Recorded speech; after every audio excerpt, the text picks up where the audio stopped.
one other peculiarity of ongoing communication is that it calls for synchronicity. And given the current condition, this can be clearly a problem. So if you have other forces that are distracting you, and you have to take care of other forces, it's and any other distraction, synchronicity may not be the optimal solution. So this is why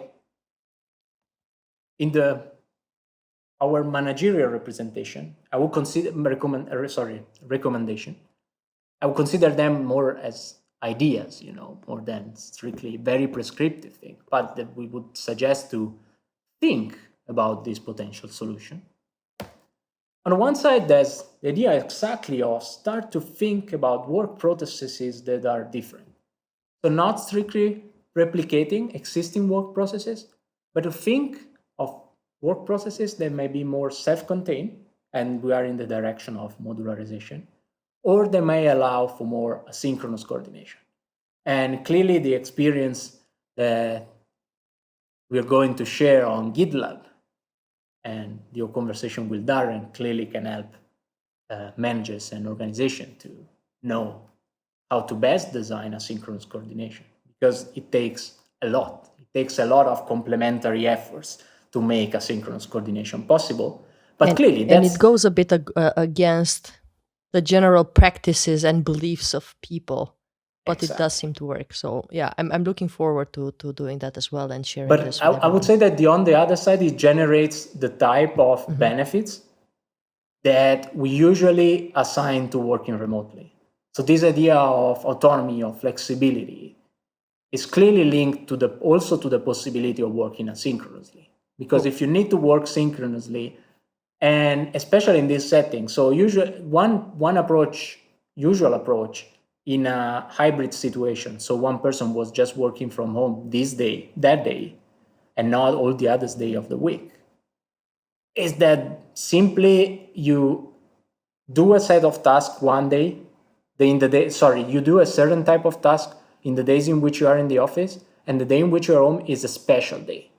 This is clearly not the condition, so you need to build a system that can be asynchronous. It's not just asynchronicity just for one day. So it's like, let's not set meetings in the day I'm working remotely. That's fair enough in a normal condition, 4 days in the office, 1 at home. But in this condition, it's completely different. There's no day in which you can say, let's not set the meeting. So the reasoning should be somewhat different. True, and then I think we need to think of the benefits of asynchronous coordination. I know I give myself as an example, but I'm working a lot with Singapore, right? I'm in Europe and I work with Singapore, but this allows me the time to support them. So my afternoons is when Singapore sleep, right? When everyone in Singapore sleeps. So I can work on stuff, and then when they wake up in the morning, it can be ready for them to review. Yeah, maybe we have 6 hours difference, but this allows us to do way more work together, way more than if we would have worked in the same time frame. And then if you work with the US as well, then this allows you to work basically 24 hours a day. If you know how to manage this kind of work and how to manage the processes, you get way more output out of it. Absolutely. And I guess that just to introduce another future speaker, I guess Sujin covers a lot. Yes. This type of topic. So the role exactly of managers and the benefits of the managers that tend to coordinate and across different time zones, exactly to realize the type of value you mentioned. And I mean, time zones also, especially in the Sujin case, also implies cultures. So yes. In we will talk about case, both. It's not just time, but also in terms of how you then, times is also related with cultures and how managers would link different cultures and how can behave as bridges. Combinator of different cultures and bridges. Yeah. One other aspect is clearly socialization. So we saw that the ones that felt that they missed their colleagues were the ones that had lower performances. So we need to think carefully about online socializing. There may be different solutions. a solution that we observed from some remote companies is to create some breakout rooms. So it's like creating an office lobby where in case you want to have some spare time, you can go to the office lobby and you will find someone there. It's clearly, in my fields, initially slightly natural, so it's not obvious, but it's good to have this breakout room. I would also share one practice that actually comes from GitLab. I don't think they are the only ones, but they have a very interesting practice in that in this type of breakout rooms, they include a daily question. So, and that daily question may act as an icebreaker. Like, which was your last traveling experience? So that's, I mean, it would sound weird that I need a break and I go into this breakout room, but at least if I meet someone else, then maybe I don't know that somewhat having this starting question may be a good icebreaker. And we are also thinking about one other alternative, which is basically online gaming. Mm-hmm. Because what we would love to reproduce is a type of instance in which your brain is not fully committed to the conversation, but is partially committed to something that doesn't take fully your brain, but still take a part. But then you keep have a conversation, a natural conversation with the others. Because this is what happens usually also in normal offices. So maybe you're doing something else, and in the meanwhile, you talk with someone else, and then you have ideas. This is how also ideas are generated. So creating instances of socialization not only has a motivational implication, but clearly can have also implication in terms of ideas generation. Yeah, and I think this is truly a chance to get to know your colleagues better. Everyone becomes extremely vulnerable because you are immediately in their home. You are no longer in the office, but you can see their home, right? So just being curious, asking them questions, realizing who they are, who you're working with, I think can really tie some really, really strong bonds in this period. Absolutely. This is also what Mark will tell you, that in his experience and vision, the first day that basically they're already in their home. Exactly. So their manager is already looking in the home of the exactly like we're doing right now. I see your home, you see my home. We've never met each other face to face. Yeah. But I mean, you see a lot of white actually, not much of my home. I am in your home, so that says something. Yeah, that clearly. Absolutely.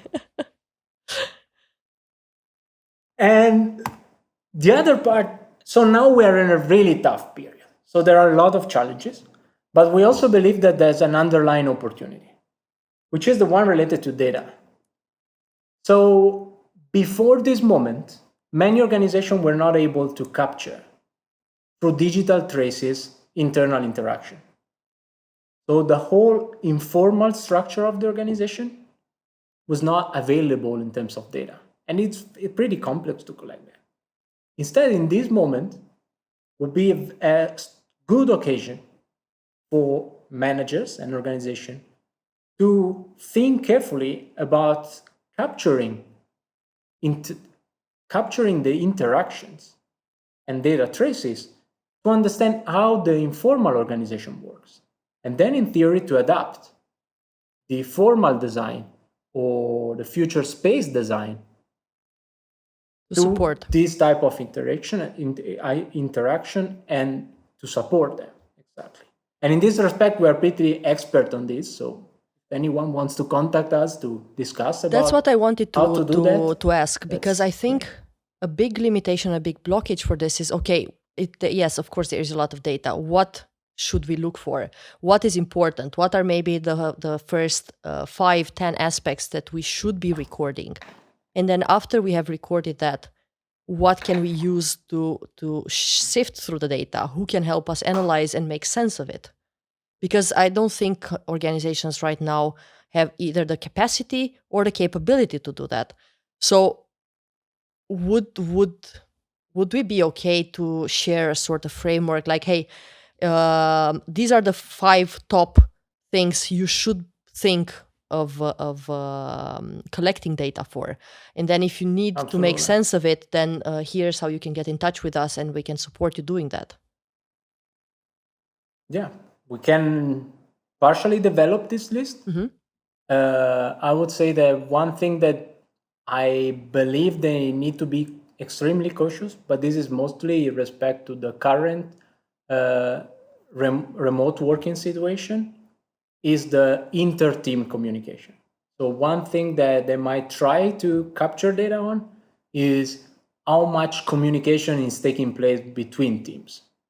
Because internally, teams are still working together, but it's not fully clear whether between teams they are still communicating between them.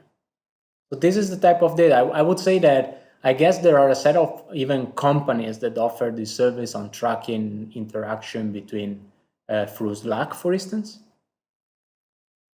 or even tracking the exchange of emails. The content per se might be extremely irrelevant. It's just at the beginning, especially to get a full picture, it's just a matter of tracking what is the volume. And then maybe in a second phase, you might track what's even through surveys. So another alternative is also to complement, data that are traces, so like email, Slack, Zoom calls, meetings, with actually data that are intendedly collected to then get, for instance, some nature of the interaction. And then you're gonna discover whether what you're losing is problem-solving interaction or ideas interaction. Or you might discover influencers, right? Exactly. Social connections and social nodes that you can work through them afterwards and use them to support the organization. So I think it would be interesting, Marco, if we can put together some things that companies should collect. And then again, we are not talking about content, right? We are and we're personal literally data. Content mostly of clearly something that is privacy safe. Yes. We don't want to go in any way that might violate privacy. It's just a matter of having a big picture. That would be nice, and then I can discuss this because I'm sure Mark used to collect this data, and Darren with Envision and GitLab, and I can ask them as well what sort of data they are collecting to really understand how the organization is functioning, and social networks, blockages, and all of that, and we can afterwards add to that list that we are putting together. Because this is a unique moment. This is a moment that we should consider as an experiment as well. And why not try to learn something from it? Exactly. So there are a set of dynamics. Maybe some dynamics will disappear.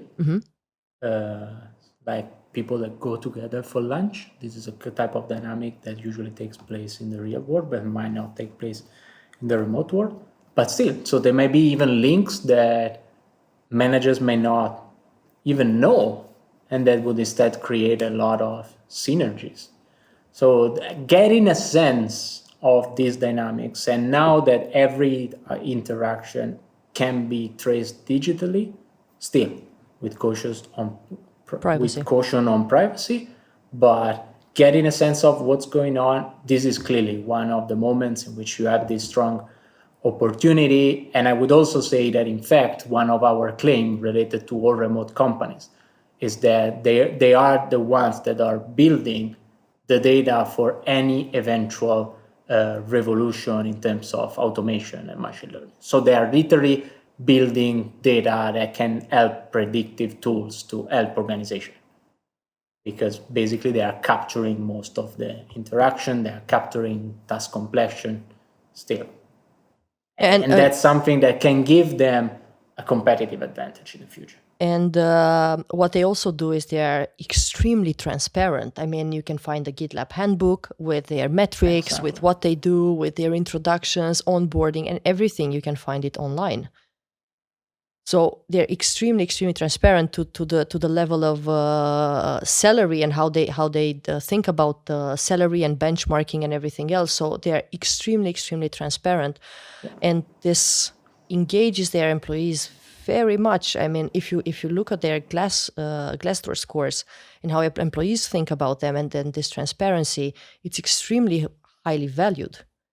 I mean, transparency for them is fundamental. It's fundamental to create this tacit coordination. So basically, you see whatever other people are doing. One other aspect that is very relevant when you think about this type of organization, this all remote organization, is that clearly this might be a challenge. Mm-hmm. So being extremely transparent can basically sort out all of the people that might already know that they might not fit with the organization.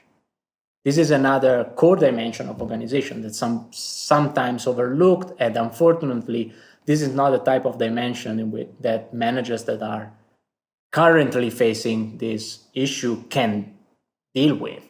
But basically what GitLab does is that they are very careful in the hiring process.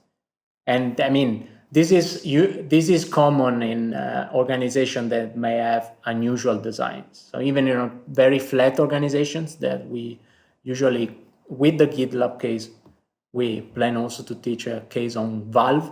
This is a very flat organization. Mm-hmm. In that respect, they are all fully collocated. This is completely the opposite.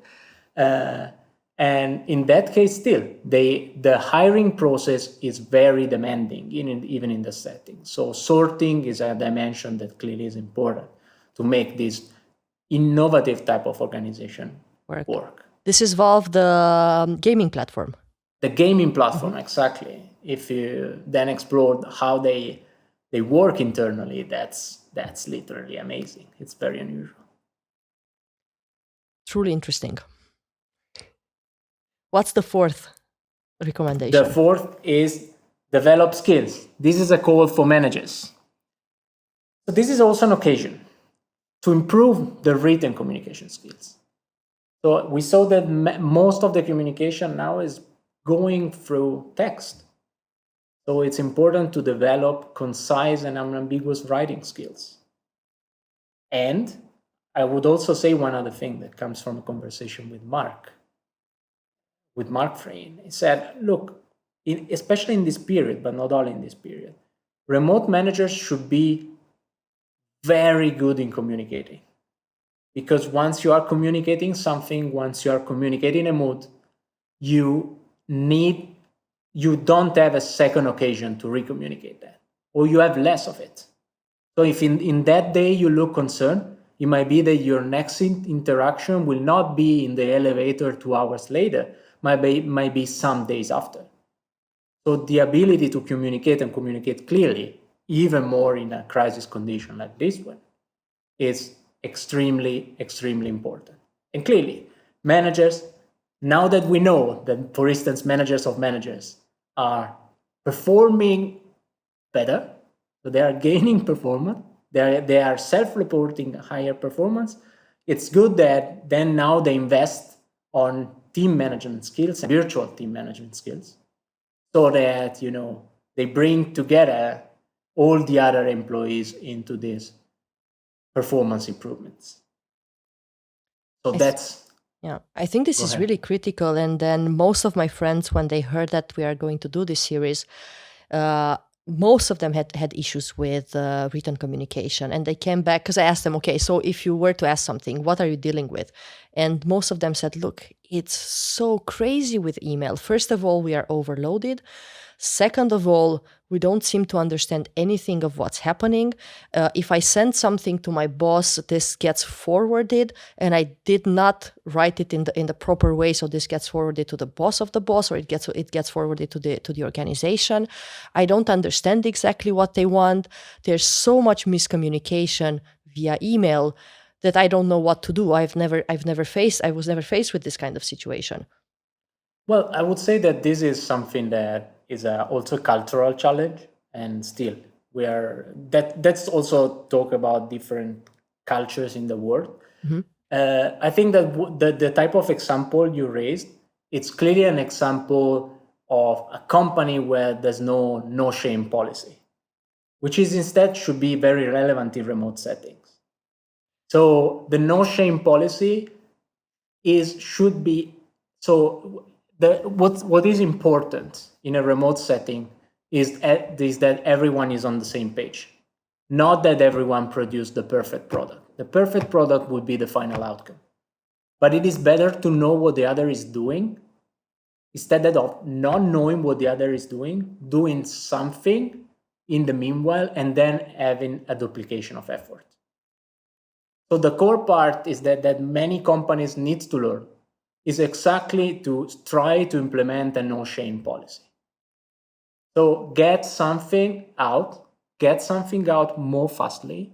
You can even share the fact that this is a work in progress, I need to clean it up, but at least the other need to know what you're doing. Otherwise, it gets very messy. And well, on the other side, one of the rules that I observed that GitLab has is write as if you are. So they have these two elements. So you need to be clear that you are working on something, but then when something is complete, write, especially in the handbook, write as if someone external is reading. So try to be as clear as possible. And this is something that clearly we do not expect companies to become perfect communicators in seconds. But given that this challenge will take us some months, and then they have time to develop communication skills. Definitely, and I think another good one is assume positive intent, right? Because Absolutely. especially because of language differences and not everyone being fluent in every language, then you might miss out some wording, right? Absolutely. And then assuming positive intent is always good. And this is what definitely all the old remote companies tell you. And this is one of their core values. Just assume that the other one meant to work together with you, had the best intentions, and didn't mean to stop you from doing anything or to block you from doing anything. And also I was talking yesterday with Ravi, and this will be the second episode that will come out. When you say, hey, you've done a great work in email, the other person feels positive, but less positive that if you were there facing him, and so that he can feel the energy. And then on the very negative side, if you send negative feedback through emails, it's perceived even more powerful. It's even worse. So be very, very careful when you communicate negative feedback, or you want to say that, hey, this is not exactly what I'm looking for, because it will be perceived way worse on the other side. They will not be able to see your expression, your energy, your face. So it might just kill someone's day just because they received that email, and they might get totally demotivated. So absolutely. And I would also add one thing. Writing very well doesn't mean writing like in school. So, for instance, there's a great innovation that can help a lot of companies exactly to try to reproduce technologically that's not the same as face-to-face. But there's one technology like emoji, which can clearly be used to deliver more nuanced messages. Clearly, still, there may be ambiguous interpretation, but emoji may be clearly one of the tools that can be used to deliver emotions and feelings.